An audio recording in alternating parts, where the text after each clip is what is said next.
PFI institutionally is culpable, let a court determine guilt. It shouldn't be done because the government of the day has a problem with the political views of the PFI. Only if the court finds these members guilty should a call be taken on whether the PFI should be banned or not. Deepa Ishwa. See, Rahul, I am from Kerala, and PFI always reminds me of, that one incident that we all wish to forget back in 2010. And what happened to Professor Joseph at that point, and that is when Kerala had this terror of this particular organ. I do not think, I'm very sorry with due respect to all the panelists here, I do not think any organization set up or any institution set up with the belief of empowering any section of the community, be it women, be it laborers, be it any weaker section of the society, I don't think they would go for such gory activities. I do not think violence would be part of that. And violence to this extent would be, part of an organization that has a good intention. I am very sorry to say that, while I always talk for Hindu-Muslim unity and all of that, I still advocate for that. But at the same time, I totally welcome this entire investigation. I welcome the fact that the PFI is facing a threat and staring on the face of a possible ban that can happen. And that, I think, is a great move. And I totally welcome it because this is not good for the society. Such organizations, and that for that matter, any extremist organization, okay? Any extremist organization should not, survive in the society, and they should not hide behind the cover of empowerment, or they shouldn't, for example, now PFI was, institutionalized saying that they stand for charity, they stand for, empowerment of certain sections, that's what research says. But, the activities are very clear that they stand for violence, and it's not wrong for us to... Let Shoaib Alam Jamai respond to this. Look at the cases that the PFI has been found to be involved in, or members of the PFI have been found to be involved in. Anti-CAA protests, inciting violence in the 2020 Delhi riots, social media posters related to the Babri Masjid, the NRC and Uniform Civil Code protests, protests over the Rohingya Muslims in Myanmar. It seems almost as if the PFI is trying to foment trouble. Wherever there is trouble, they try and light a flame, and that, as Sheshpal Vaid says, is very disturbing from India's security perspective. Hi Rahul, and good evening to all my fellow panelists.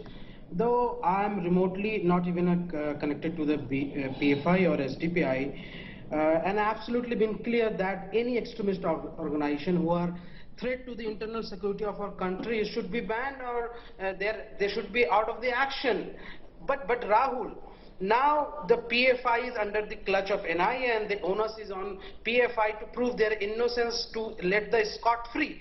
But my accusation is on the government, or the part of the policy is that, are you trying to systematically dismantle all the socio-religious and the political organization of the Muslims by targeting in a manner of strings they are targeting right now, from the madrasa to hijab to any NGOs to the political parties or their front. So these are the things that but one second, you're trying to paint this as being part of a larger umbrella. Here are very serious charges leveled against one organization, and those are charges which have to do with hawala, getting money from abroad, using it for anti-India activities. That has nothing to do with any other matter which may be looked at simultaneously. He's just trying Absolutely not, Rahul. I defy to agree with this, that this is the part of that string. And you generalize two things. Shaheen Bagh Andolan. I was the national convener of the Shaheen Bagh Andolan.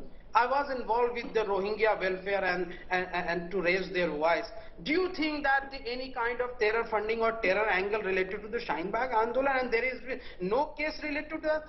No, it's absolutely wrong. It's an absurd and it's a biased analysis regarding the anti-CA protest or the Shaheen Bagh Andolan. Because okay, so SP Vaid, respond to the argument that Shoaib Alam Jamai makes, that these are uncomfortable causes for the government, whether it's the Shaheen Bagh agitation, the anti-CA protest, the anti-NRC protest, or trying to help these Rohingya refugees, because these are at odds with the government's ideological positions. Therefore, anything that you think can be found to be amiss is being blown up, and the PFI is being targeted because it is essentially pushing the larger Islamic cause. I don't agree with him. That is his freedom of thought. He can have his views. In India, anyone can have his views, but the agencies will investigate wherever they suspect, and they will come out with proof, and ultimately it's in the courts which is the facts are placed and then decided.